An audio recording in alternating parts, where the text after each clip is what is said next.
Hey guys, how's it going? I'm just gonna start a little video series on building a roll bar. It's kind of it's not quite a roll cage, but a little bit of a enhanced roll bar for the Jeep.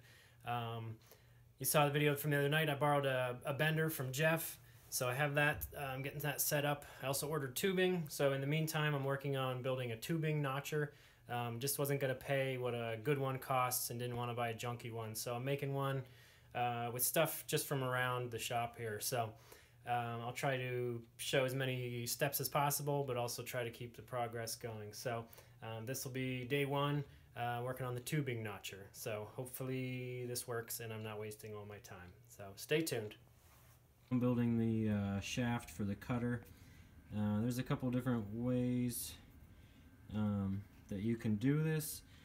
I know, so I'm just using what I have. So right now this is the shaft, and I cut a number 2 Jacobs taper on it.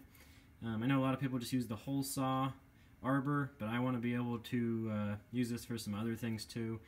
So I'm putting a Jacobs chuck on it.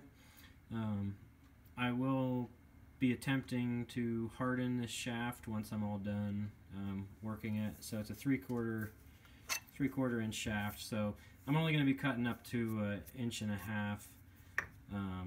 holes, so I think that should be plenty big. So I got the chuck.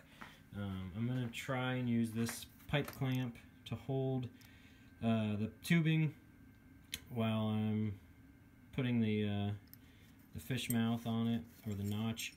If that's too wobbly, then I'm going to rig up kind of like a V-block clamp setup, but since I already have this, I'm going to use that. So I still have to do the plate.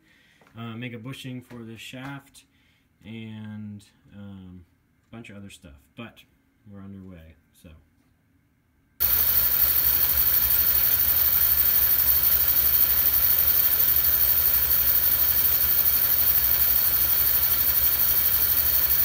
now we're cutting the bushing for the shaft. Alright, I have my bushing made. Could use a press for this, but it's not a crazy tight fit, so we are just using the mill vise and pressing this in. It's going in pretty hard, but I don't want it to walk out while we're notching tubing, so sorry, I'm shaking. It's hard to hold this and crank at the same time. Alright, so there it is, all done. I left the bushing just a tiny bit bigger, so it sticks out about a 1/16 or so on both sides. I could have turned it down more, but I thought the longer the bushing, the better.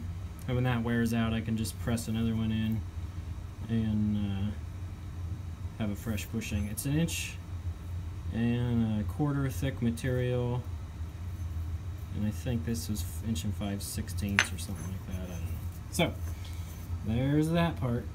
When I pressed this in, and I thought it might happen, but my press fit was tighter than it should have been, probably, because I was trying to avoid having that bushing move. So it actually crushed down enough that it made this shaft tight. So I put it on this adjustable ream. It actually worked out pretty good. Now it's a better fit than I think it was before. So, alright, so I put a little drop of oil in there, and I'm pretty pleased with the fit. It's hard to do with one hand, but there's pretty much zero side to side movement, but it glides in there pretty nice. So, I know it'll wear with time, and that's why I made it just a bushing. I can press in and out, but if it gets me through the 10 or 12 cuts I'm going to make now, I'll be pretty happy. So operation looks pretty good so far.